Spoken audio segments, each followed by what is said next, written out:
Start. అందరికీ నమస్కారం. ముఖ్యంగా ముస్లిం సోదరిమణులందరికీ కూడా రంజాన్ శుభాకాంక్షలు తెలియజేస్తున్నాను. అస్సలాము అలైకుం. కూటమి ప్రభుత్వం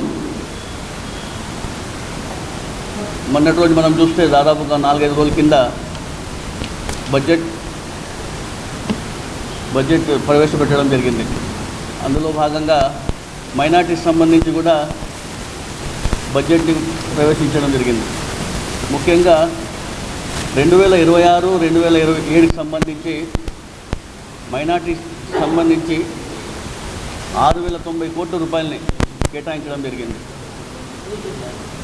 అదేవిధంగా 2024-25 బడ్జెట్ సంబంధించి చూసుకుంటే 4,376 కోట్ల రూపాయలు, 2025-2026 బడ్జెట్ మైనార్టీకి సంబంధించి చూసుకుంటే 5,434 రూపాయలు, ఇప్పుడు చూసుకుంటే 6,090 కోట్ల రూపాయలు అని చెప్పేసి పెద్దగా చెప్పుకుంటున్నారు. గత బడ్జెట్ కన్నా ఈసారి మేము అదనంగా మైనార్టీలకి బడ్జెట్ కేటాయించినామని చెప్పేసి కూడా మైనార్టీ నాయకులందరూ కూడా చెప్పుకున్న విషయం కూడా మనం చూస్తున్నాం. కేవలం ఇవి పేపర్లకే పరిమితం తప్ప గత బడ్జెట్ కావచ్చు, ప్రీవియస్ బడ్జెట్లు కూడా చూసుకుంటే కేవలం ఇవి పేపర్లకు పరిమితం. ఏదో అరకొరగా దీనన్నిటికీ కూడా ఏదో చేసుకొని ముందుకు పోతున్న విషయం కూడా మీ అందరూ ఒకసారి గమనించాలా. ఎన్నికల ముందు మనం చూసుకుంటే నారా చంద్రబాబు నాయుడు గారు ముస్లిం మైనార్టీలు కావచ్చు, మైనార్టీస్ అందరికీ కూడా నేను అండగా ఉంటాను, మీకు భరోసాగా ఉంటాను, మీకు ఏ సమస్య ఉన్నా కూడా నేను మీకు తోడుగా ఉంటానని చెప్పేసి అప్పుడు అనేక హామీలు కూడా ఇవ్వడం జరిగింది.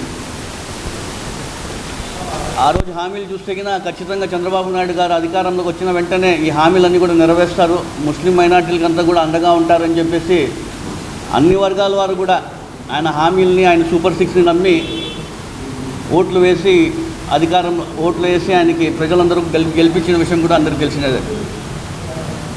అధికారంలోకి వస్తేనే నేను ఖచ్చితంగా ముస్లింలకు చెప్పిన హామీలను నెరవేరుస్తా. దాదాపుగా 20 నెలల కాలం అవుతోంది. ఈ 20 మంత్స్ కాలంలో కేవలం ఎన్నికల ముందు చెప్పిన హామీలే తప్ప ఏ ఒక్క హామీని కూడా నెరవేర్చకపోవడం కూడా మీరందరూ కూడా ఒకసారి గమనించాలా. 50 ఏళ్ళకి ఆయన మైనార్టీలు పెన్షన్ ఇస్తామని చెప్పడం జరిగింది. ఎక్కడిచ్చారో కూడా ఒకసారి ప్రశ్నిస్తున్నాను, మీ అందరూ తెలుస్తున్నాను. మరీ ముఖ్యంగా ఈద్గాకి సంబంధించి స్థలాలు ఇస్తాను, నేను కేటాయిస్తానని చెప్పడం జరిగింది. ఎక్కడ కూడా ఏ ఊర్లో కూడా ఆయన ఈద్గాకి స్థలాలు ఇవ్వలేదు, ఏవి కూడా చేయని విషయం కూడా మీరు అందరూ గమనించగలం. అదేవిధంగా ముస్లిం మైనార్టీలకు సంబంధించి బరియల్ గ్రౌండ్స్ సంబంధించి నేను కాంపౌండ్ వాళ్ళన్నీ కూడా ఏర్పాటు చేస్తానని చెప్పడం జరిగింది. అనంతపురం నగరంలో అయితే మా నగరపాలక సంస్థకు సంబంధించిన నిధులతో, వైఎస్ఆర్సీపీ పాలకవర్గం సంబంధించిన నిధులతో, మేము ఆమోదించిన నిధులతో ఇక్కడ అనంతపురం నగరంలో అయితే కాంపౌండ్ వాళ్ళని ఏర్పాటు చేసుకోవడం జరిగింది. అదేవిధంగా మసీదులకు మరమ్మతులకు సంబంధించి అమౌంట్ని కూడా కేటాయిస్తానని చెప్పడం జరిగింది. దాదాపుగా 20 నెలలు అవుతుంది. 2వ రంజాన్ కూడా వచ్చింది. ఇప్పటి వరకు ₹1 కూడా ఒక్క మసీద్ కూడా కేటాయించిన విషయం కూడా మీ దృష్టికి తీసుకొస్తాను కూడా నేను తెలియజేస్తున్నాను. అదేవిధంగా చూసుకుంటే వడ్డీ లేకుండా యువతకు 5 లక్షల మందికి రుణాలు ఇస్తామని చెప్పారు. ఎక్కడ ఏ ఒక్కరు కూడా ఇవ్వని పరిస్థితి కూడా మీ అందరూ ఒకసారి గమనించాలి. దుల్హన్ పథకం కింద వివాహం చేసుకునే వారికి, పేదలు ఉంటారు, వారికి మేము అండగా ఉండాలని చెప్పేసి ₹1,00,000 ఇస్తామని చెప్పడం జరిగింది. ఇంతవరకు ఆన్లైన్లో పోర్టల్ కూడా అది ఓపెన్ కాని పరిస్థితి. 20 నెలలు అవుతుంది. అది కూడా మీరు అందరూ కూడా ఒకసారి గమనించాలని తెలియజేస్తున్నాను. అదేవిధంగా ముస్లిం మైనార్టీ ఫైనాన్స్ కార్పొరేషన్ సంబంధించి యువతకు 2 లక్షల నుంచి 5 లక్షల వరకు రుణాలు సహాయం చేస్తామని కూడా చెప్పడం జరిగింది. అది కేవలం ఆన్లైన్లో ఎంట్రీలు చేసుకున్నారు తప్ప మున్సిపల్ ఆఫీస్కి పోయి రండి, మా మైనార్టీ ఆఫీస్కి రండి అని చెప్పి ప్రజలందరినీ తిప్పుకొని ఇప్పటి వరకు ఏ ఒక్క రుణాలు కూడా ఇవ్వని పరిస్థితి కూడా ప్రజలందరూ ఒకసారి గమనించాలని చేస్తున్నారు. ఇమాం మౌజన్లకు సంబంధించి గతంలో జగన్మోహన్ రెడ్డి గారు క్రమం తప్పకుండా ఇమాం మౌజన్లు కూడా ఏ విధంగా అయితే 10,000 ఇమాంలకు 5,000 మౌజన్లకు ఇవ్వడం జరిగిందో, చంద్రబాబు నాయుడు గారు కూడా మొన్నటి రోజున మైనార్టీ వెల్ఫేర్కి సంబంధించిన ఆ రోజు కొన్ని పెండింగ్ ఉంటే వేయడం జరిగింది. మరి ఇప్పటికి వరకు చూసుకుంటే దాదాపుగా 5 నెలలు పెండింగ్ ఉన్నాయి. రంజాన్ నెల వచ్చింది, అనేక మంది చాలా చోట్ల ఇమాములు మోదలు ఇబ్బంది పెట్టుకుంటారు, వాళ్ళు కూడా తొందరగా వీళ్ళకి రిలీజ్ చేయాలని చెప్పి కూడా మేము డిమాండ్ చేస్తున్న విషయం కూడా మేము తెలియజేయాలి. ఏ విధంగా అయితే మేము గతంలో వైఎస్ఆర్సీపీ ప్రభుత్వంలో ఇమామ్ మౌజన్లకి ఏవైతే మేము మసీదులకు సంబంధించి అన్నీ మేము ఆన్లైన్ చేసి అప్పట్లో ఇస్తున్నామే అవే ఇస్తున్నారు తప్ప ఏ ఒక్కరికి కూడా కొత్త మసీద్కి ఒక్కటి కూడా కేటాయించిన పరిస్థితి కూడా లేదని చెప్పి కూడా మేము అందరూ తెలియజేస్తున్నాం.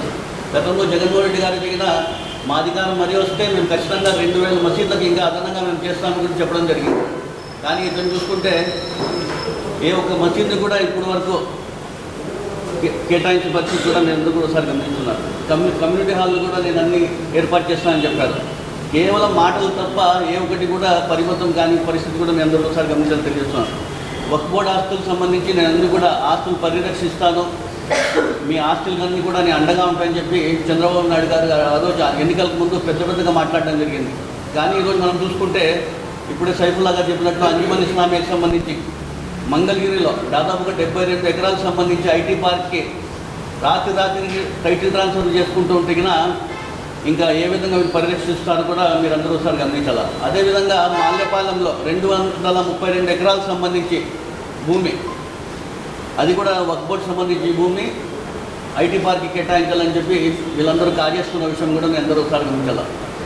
వక్ఫ్ బోర్డు సంబంధించి కావచ్చు, అంజుమన్ ఇస్లామియాకి సంబంధించిన ఆస్తులు కేవలం ముస్లిం మైనార్టీ వెల్ఫేర్ కోసం నేను ఉపయోగించాలని చెప్పేసి మన వీళ్ళు బడ్జెట్లో రిలీజ్ చేసిన గైడ్లైన్స్లో కూడా ఉంది. ఇవన్నీ కూడా చూడకుండా కేవలం మాటలు పరిమితం చేసి ఎక్కడ ఏం దొరికితే అవన్నీ కార్యేస్తున్న విషయం కూడా మీ అందరూ కూడా అవసరాలు గమనించాలని కూడా మీ అందరికీ తెలియజేస్తున్నాను. అదేవిధంగా చూసుకుంటే విదేశీ విద్యకు సంబంధించి doctor APJ Abdul Kalam overseas అని చెప్పి పెట్టడం జరిగింది. ఓవర్సీస్ ఎడ్యుకేషన్ అని చెప్పేసి ఏ ఒక్కరు కూడా పంపించేది కూడా మీరందరూ ఒకసారి గమనించాలి. అదేవిధంగా కన్స్ట్రక్షన్ ఆఫ్ బిల్డింగ్స్, హాస్టల్స్ కానివ్వండి, బిల్డింగ్స్ రెసిడెన్షియల్ హాస్టల్స్ నేను కొత్తగా రాయలసీమకి 2 తీసుకొస్తాను, మహిళా బాలికల హాస్టల్స్ అని చెప్పి కూడా మొన్నటి రోజు వెల్ఫేర్ డేలో కూడా చెప్పడం జరిగింది. ఇప్పటి వరకు ఏం ప్రతిపాదన లేవు, అవి కూడా మీ అందరూ ఒకసారి గమనించాలా. షాదీ ఖానాలు చెప్పేసి తీసుకొస్తానని చెప్పారు. ఏ ఒక్కటి కూడా కేవలం మాటలకి పరిమితం తప్ప ఏ ఒక్కటి కూడా చేయకపోవడం కూడా ప్రజలందరూ కూడా ఒకసారి గమనించాలని కూడా మీకు మరీ ముఖ్యంగా కూడా తెలియజేస్తున్నారు. అదేవిధంగా చూసుకుంటే ఉర్దూ అకాడమీకి సంబంధించి గతంలో చూసుకుంటే మనం అనేక మంది పిల్లలకి విద్యార్థులకు కంప్యూటర్ ట్రైనింగ్ కూడా ఇచ్చేవాళ్ళం. కానీ ఈరోజు చూసుకుంటే అది కూడా లేని పరిస్థితి. అదేవిధంగా చూసుకుంటే ఏ ఒక్క నాయకుడు కూడా పొలిటికల్ లిఫ్ట్ ఎక్కడ కూడా ఇవ్వడం లేదు. మన నగరంలో చూసుకుంటే గతంలో అనేక మంది మైనార్టీలకి జగన్మోహన్ రెడ్డి గారు కావచ్చు, అనంత వెంకటరామరెడ్డి గారు కావచ్చు పొలిటికల్ లిఫ్ట్ ఏ విధంగా ముస్లిం మైనార్టీకి ఇచ్చిన విషయం కూడా నలుగురు గమనించాలా. ఈరోజు తెలుగుదేశం ప్రభుత్వంలో, కూటమి ప్రభుత్వంలో ముస్లిం మైనార్టీల నాయకులుగా చూద్దాము, పదవి చూద్దామంటే కూడా కరువైన విషయం కూడా మీ అందరూ కూడా నేను తెలియజేస్తున్నాను. ఇవన్నీ కూడా ప్రజలందరూ కూడా మోసపూరిత హామీలు ఇచ్చి చంద్రబాబు నాయుడు గారు ఏ విధంగా ప్రజలందరికీ కూడా మోసం చేసి అధికారంలోకి వచ్చిన విషయం కూడా అందరూ తెలుసు. కేవలం ఎన్నికల కోసం సూపర్ 6 అని చెప్పి ముస్లిం మైనార్టీకి అండగా ఉంటాను, అన్ని వర్గాల వారికి అండగా ఉంటాను, తోడుగా ఉంటానని చెప్పేసి పదే ఆయన చెప్పుకుంటూ వచ్చి మోసం చేసి ఈరోజు అధికారంలోకి వచ్చినాక ఏ ఒక్క హామీని కూడా నెరవేర్చకపోవడం చాలా దురదృష్టకరంగా తెలియజేస్తున్నాను.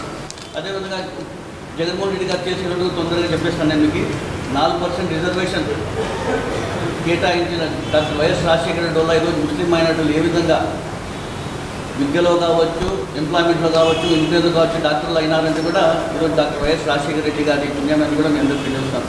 రాజకీయంగా, ఆర్థికంగా, సామాజికంగా, విద్యాపరంగా అన్ని రంగాల్లో కూడా ఈరోజు ముస్లింలు ఎదిగినారంటే కూడా జగన్మోహన్ రెడ్డి గారితోనే సాధ్యమని కూడా మీ అందరికీ తెలియజేస్తున్నాం. దేశ చరిత్రలో ఎక్కడ లేని విధంగా పొలిటికల్ లిఫ్ట్ ఇచ్చిన ఏకైక వ్యక్తి ఎవరు ఉన్నారంటే కూడా జగన్మోహన్ రెడ్డి గారిని కూడా మీ అందరికీ తెలియజేస్తాను. ఇమాం మోదల్కి సంబంధించి కూడా ఆ రోజు తక్కువ ఉంటే దానికి అదనంగా చేసి నాకు పెంచిన ఘనత కూడా జగన్మోహన్ రెడ్డి గారు. అదేవిధంగా షాదీ తోఫా అని చెప్పేసి 50,000 గతంలో ఇచ్చేవాళ్ళు టీడీపీ ప్రభుత్వంలో. జగన్మోహన్ రెడ్డి గారు వచ్చినాక దానికి ₹1,00,000 చేసి అనేక మంది షాదీ తోఫా కార్యక్రమాన్ని కూడా చేపట్టిన విషయం కూడా మీ అందరికీ తెలియదు. హజ్కి వెళ్ళే యాత్రికులు కూడా ₹1,00,000 ఫైనాన్షియల్ అసిస్టెన్స్ ఇస్తూ అదేవిధంగా విజయవాడ నుంచి ఎంబార్కేషన్ పాయింట్ పెట్టిన విషయం కూడా మీ అందరూ కూడా ఒకసారి గమనించాలి.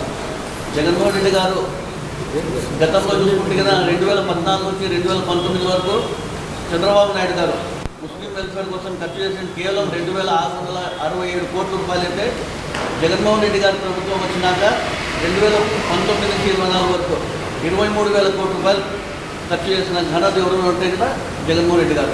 మీరు ఆడే వ్యత్యాసం తేడా చూడొచ్చు జగన్మోహన్ రెడ్డి గారికి, చంద్రబాబు నాయుడు గారికి. ఏ విధంగా ముస్లిం మైనార్టీ పైన చంద్రబాబు నాయుడు గారు చూపిస్తున్న కపట ప్రేమలను కూడా మీ అందరికీ కూడా నేను తెలియజేస్తాను.